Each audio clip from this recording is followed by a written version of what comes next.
본격 어른들을 위한 방송 어른들도 몰라요. 당신의 문해력 플러스에 오신 여러분들 오늘도 한번 잘 읽어봅시다. 네, 반갑습니다. 요즘 당신의 문해력 플러스가 네. 방송가에 굉장히 화제입니다. 맞아요. 그런데 저희 방송만큼이나 화제인 방송이 있습니다. 오. 아마 다들 아실 거예요. 우리가 생각 그 드라마일 것 같은데요? 추앙해요. 추앙해요. 그분 굉장히 또 지금. 구씨. 맞아요. 네. 웬일이야. 아니, 왜 이렇게 좋아해? 네? 좋아. 아, 장난 아니시잖아요, 요즘에. 그러니까 날 추앙해요. 원래 멜로씬에서 잘 안 나오는 단어. 날 영원히 사랑해줘요가 아니라 예. 여자 주인공이 그렇게 얘기해줘. 뭐라고요? 나를 추앙해라. 벌써 우리 초아는 눈에 하트 뿅뿅이야. 추앙한다. 그러면 혹시 이 추앙이라는 단어의 정확한 뜻이 뭔지 알고 계시나요? 약간 어렴풋이 아는 그 거는 느낌은 알죠? 이게 약간 무조건적인 뭐라는 거 좀 알 것 같아요. 약간 숭배하다 막 오, 이런. 그래. 그러니까 맞아. 실제로 국어 사전을 보잖아요. 그럼 예. 추앙하다는 누군가를 높이 받들어 우러러 본다라는 의미라고 합니다. 그런데 이 말을 처음 들어본 사람들이 굉장히 많은가 봐요. 맞아요. 지금 이 댓글을 보시면 날 추앙해요가 뭔 뜻인가요? 쳐보긴 했는데 뭔 뜻인지는 잘. 저기 댓글에 남편이 추앙이란 단어를 처음 들어본다고 써 있어요. 신중한 줄 알았다고.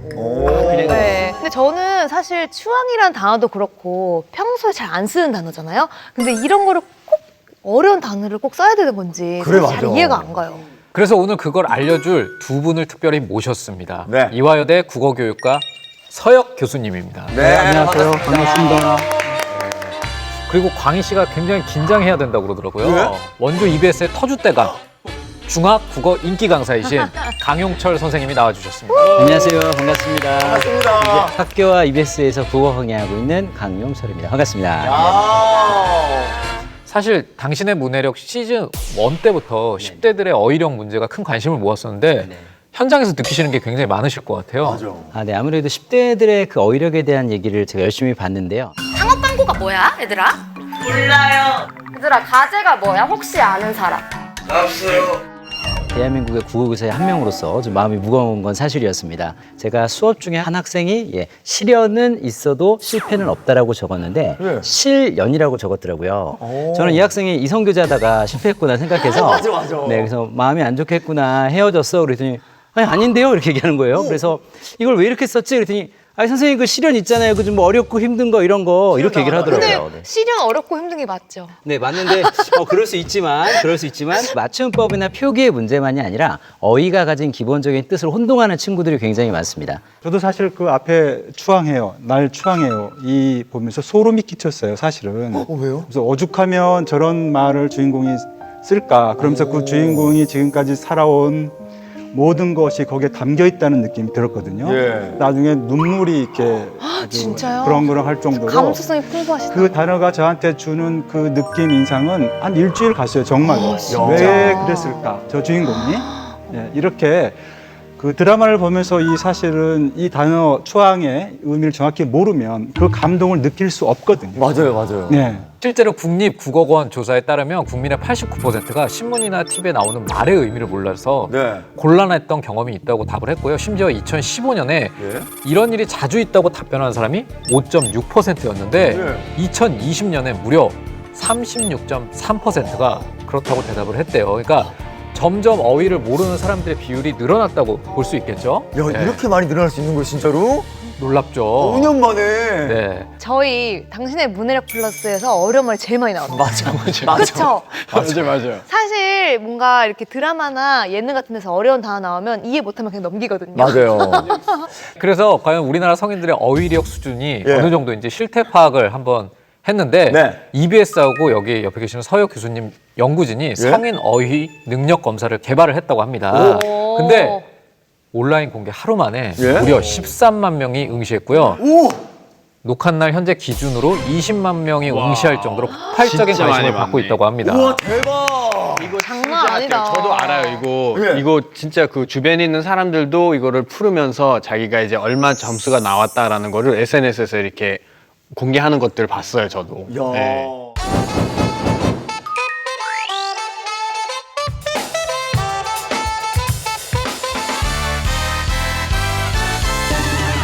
그래서 이쯤 되면 다들 내 어휘력이 어느 정도 수준인지 궁금할 것 같아서 시작이다. 준비를 했습니다. 헤이 히어로. 헤이 히어로.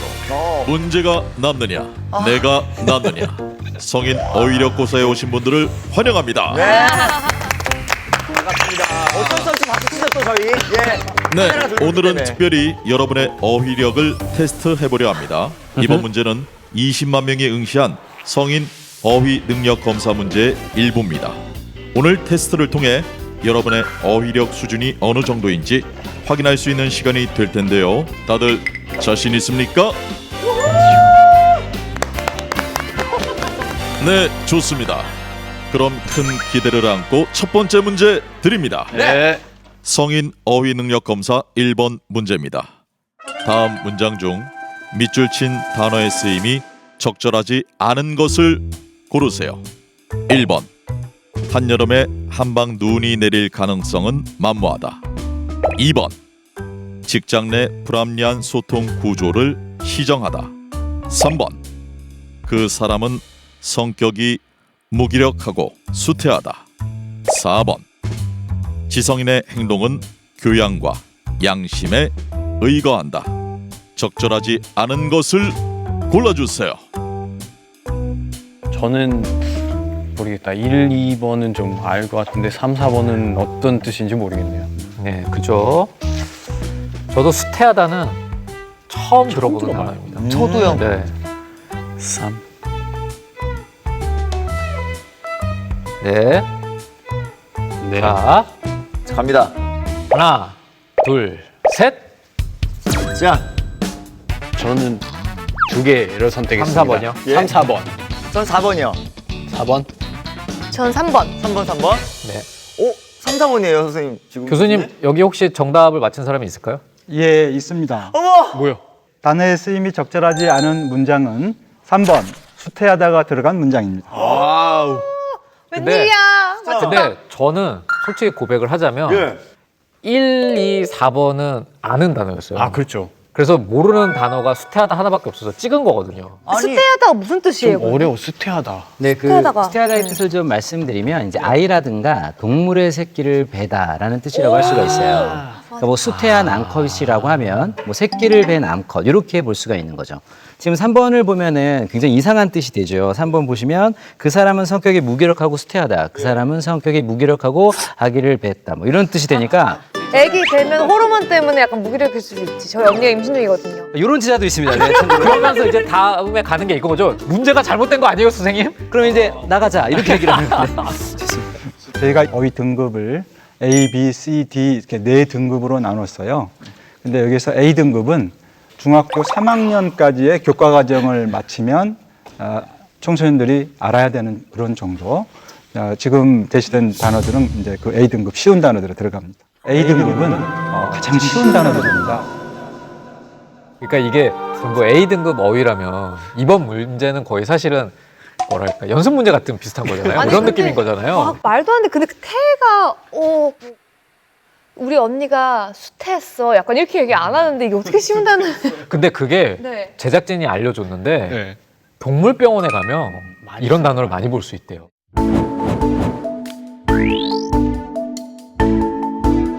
오, 진짜요? 그러니까 아마 반려견이나 뭐 반려묘를 키우시는 분들은 아마 이 단어의 뜻을 정확하게 알고 있을 거예요. 그러니까 키우는데? 그래서 저 그 생각이 들더라고요. 이게 어휘라는 게 예. 어떤 경험을 하느냐도 굉장히 중요한 것 같아요. 그죠? 아마 적혀 있었어도 제가 모른 척하고 넘어갔던 것 같아요. 그 단어를 모르니까 진짜로. 그럼 저희가 이제 또 문제를 계속 풀어봐야겠죠? 헤이 히어로! 네, 다음 문제는 살살 드리겠습니다. 쌀 들은. 성인 어휘 능력 검사 4번 문제입니다. 4번 문제. 다음 보기에서 단어 향년이 적절하게 쓰인 문장을 골라보세요. 1번 그는 올해 향년의 나이를 누리고 있다. 2번 그는 향년 80세를 일기로 별세하였다. 3번 그는 향년 60세로 환갑을 맞이하였다. 4번 그는 향년을 맞이하여 고희연을 열었다. 일단 선택을 해야 되니까. 예. 저도 정확히 모르는데 들어는 본 것 같아서. 자, 정답 한번 들어볼게요. 네. 하나, 둘, 셋! 드드든. 드든. 오! 자, 정답. 2번. 예. 저 2번입니다. 효아 씨만 3번이에요? 효아 씨 왜 3번을 선택하신 계속 거죠? 3번만 선택하신 거 제가 아니에요? 향년이라는 게 지금을 뜻하는 거 아닌가요? 그래서 지금 60세로 환갑을 맞이했다. 교수님 정답이 뭐죠? 예, 정답은 2번. 그는 향년 80세를 일기로 별세하였다입니다. 뭐야, 나만 틀렸어. 그러면 향년이 정확히 무슨 뜻이죠? 누릴 향자의 해년입니다. 그러니까 살아서 누린 기간을 말하는 거죠. 그러니까 향년이란 말은 잘 써야 되는 것이 이제 세상을 떠난 분에게, 즉 고인에게 쓰는 말인 거예요. 이분이 세상에 살면서 누린 기간은 얼마다 이렇게 얘기하는 거죠. 그러니까 세상을 떠나신 분께 쓰는 게 향년인데 살아있는 분 또는 뭐 친구, 지인한테 쓰면 그분을 한 번에 하늘로 휙 보내드리는 꼴이 되는 거죠. 어머, 진짜 대박이다. 예시가 얼마나 무서워요. 향년 60세로 환갑을 맞이하셨대요. 저 진짜 오늘 이걸 배운 거에 대해서 너무 감사하게 생각해요. 실제로 이 향년의 의미를 제대로 모르는 사람들이 굉장히 많다고 해요. 과거에도 한 방송에서 예. 향년을 잘못 사용해서 문제가 된 적이 있다고 합니다. 저랑 똑같은 거예요. 그 지금이라는 뜻을 잘못 이해하고 있었던 거예요. 네, 저 경우는 향년이 아니라 이제 방년 19세라고 써야 되거든요. 방년이라구나. 이제 방년은 20살 전후의 꽃다운 나이를 말합니다. 어머머머. 향년을 붙이면서 또 저분을 위로 휘 이렇게 보내드린 이제 그런 상황이 된 것인데요. 어머. 이렇게 생활 속에서 저희가 잘못 쓰는 어휘들이 꽤 있어요. 예? 우리 패널분들께서도 죽이란 말 써보셨습니까? 몇 주기 뭐 이런 죽이라는 말. 그런 말 많이 쓰죠. 자기야 우리 이주기야 이렇게 얘기를 하더라고요. 네, 그런데 이 죽이란 말은요. 예. 자, 뜻이 어떤 거냐면 몇 번째 제삿날이냐 이거예요. 맞아요. 그러니까 연인끼리 자기야 우리 이주기야 이거는 우리 제사 두 번째다 이렇게 얘기하면 이제 영혼들의 대화가 되거나 이제 또 두 분이 같이 휘 위로 올라가는 이제 그런 상황이. 영혼들의 대화가 그래서 이게 되거나. 잘못 사용하면 아주 큰 문제가 되고요. 그러면은 주기 말고 우리 기념일 며칠이야 이거 뭐라고? 몇 주년이라고 하면 되고요. 몇 주년? 그래. 그리고 요즘은 이제 MC를 이제 몇 개 이렇게 맡다 보니까 근데 레는 그 롤에서 군계 일학이라는 그 단어가 나왔던 거예요. 근데 저는 이제 그 군계 일학이 뭔지 몰랐어요. 그리고 대본에도 안 나와 있던 거라 공부를 안 못했는데 저는 그냥 군대 용어인 줄 알고 힌트를 약간 자 군대 용어입니다 이렇게 한 거예요. 작가님이 아니라고 제발 닥치라고 저보고 예. 입을 닫아달라고 저한테 저를 불러내시더라고요. 그래서 정말 그때 큰 망신을 당했는데 예전에 한번 저는 그 친구네 사회를 보러 갔었거든요. 그래서 사회를 봐줬는데 결혼식이요? 네, 결혼식 사회를. 그때 이제 신랑 입장이라는 말을 해야 되잖아요. 예. 그걸 이제 약간 힘있게 신랑 입대라고 했었거든요. 신랑 입대. 신랑 다시 입다라고? 진짜 와 이런 거를 몰랐으면은 몰랐어. 이 한마디 때문에 솔직히 다른 사람한테 신뢰가 갈 수가 있잖아요. 그렇죠. 그죠? 그게 너무나 진짜 생각하고 그다음 네. 말을 해야 되는 것 같아요. 자, 그럼 저희가 다음 문제를 한번 풀어보도록 할게요. 네. 헤이 히어로. 이번엔 성인 어휘 능력 검사 9번 문제입니다. 반열을 찾는 문제니 주의하며 풀어보세요. 정부는 합의 당사국으로부터 최근 맺은 타국과의 정치 협정에 대한 모든 후과를 책임져야 할 것이란 통첩을 받았다. 이 글에서 후과의 반의어로 가장 적절한 것을 고르세요. 1번 결과, 2번 과오, 3번 경과, 4번 성과. 이게 후과를 책임진다. 그럼 이 후과라는 게 우선 무슨 뜻인지 알아야지 반의어를 찾을 수 있을 것 같은데요. 네. 재밌는 게 우리 문제를 푼 사람들이 엄청 검색을 했나 봐요. 이걸요? 이거에 대해서. 그래서 왜요? 초록창에 보면은 예. 우와! 후과를 치잖아요. 그러면 예. 후과 반의어가 이렇게 연관 검색으로 뜹니다. 대박이다. 어머머머. 아 진짜 근데 우리 프로그램 많이 보시고 진짜로 어휘력 테스트를 많이 하신 거잖아요. 찾아보시고. 그렇죠, 그렇죠. 근데 진짜 이 반의어 뭐고 이거 다 떠나서 일단은 후과라는 이 단어 자체가 저는 무슨 뜻인지를 모르고 그러니까 다 찾아본 거지. 저도 후거를 처음 들어보는 것 같은데. 정답을 다 쓰셨나요? 예. 자, 하나, 둘, 셋. 솔직히 저는 후과라는 말을 처음 들어봤고요. 근데 왜 결과라는 비슷한 뜻이 아닐까 해서 그냥 1번으로 적었습니다. 아니 근데 테스트를 응시한 사람들도 예. 이게 두 개로 나뉘는 것 같아요. 예? 결과하고 성과. 성과. 근데 이 둘 중에서 고민을 엄청 했나 봐요. 그래서 결과를 후과의 반대말이라고 생각한 사람이 34.5%, 반대. 그리고 성과를 선택한 사람이 34.1%. 2%. 완전 비슷해요. 박빙. 예, 예. 완전 박빙이었다고 합니다. 우리도 박빙인데 지금 그쵸? 네. 교수님, 정답이 뭐죠? 예, 정답은 과연. 4번. 후과의 반의에는 4번 성과입니다. 야, 예. 어머머머. 근데 내가 정확히 알고 맞힌 건가 싶어요. 후과는 그 뒤에 나타나는 좋지 않은 결과 그것만. 이런 뜻이 있고요. 예, 그다음에 이제 그거의 반이요, 반대말을 찾으라고 했잖아요. 좋은 결실을 가진 결과 이런 말의 성과. 어머머머. 이게 맞습니다.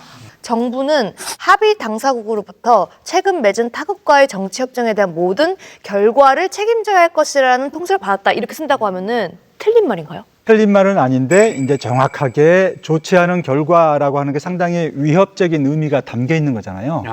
전달하고자 하는 의도나 의미가 조금 단어의 선택에 따라서 달라지는 거죠. 그러니까 정확한 의미로 전달이 되지 않는다는 거죠. 저희가 성인 어휘 능력 검사를 9번까지 풀어봤어요. 예. 여기 계신 분들 소감이 어떤지 궁금합니다. 너무 어려워요. 진짜로. 중3 때 나온 그런 단어들이다 이렇게 얘기하니까 더 막 약간 충격적이기도 맞아. 하고 내가 더 많이 배워야 되는 건가 아니면 부족한 건가 막 이런 생각도 들고 실제로 커뮤니티에서도 이 문제를 풀어보고 예. 아우성이었다고 합니다. 저희랑 똑같았대요? 네, 난리가 났다고 근데 합니다. 뭐라고 하셨는지 한번 볼까요? 네. 여기 이 분은 예. 오늘부로 0.5개 국어 사용자가 되었다고. 반 정도 줄으신 거야? 네. 지난번에 제가 제 별명이 영계국어라고 말씀드렸었잖아요. 예. 남의 같지 않다는 느낌. 그러게. 여기 또 있네요. 국적 바꿔야겠네. 국적 바꿔야겠네. 예. 8개. 교수님은 지켜보시면서 어떠셨어요? 참 걱정이 좀 많이 됩니다.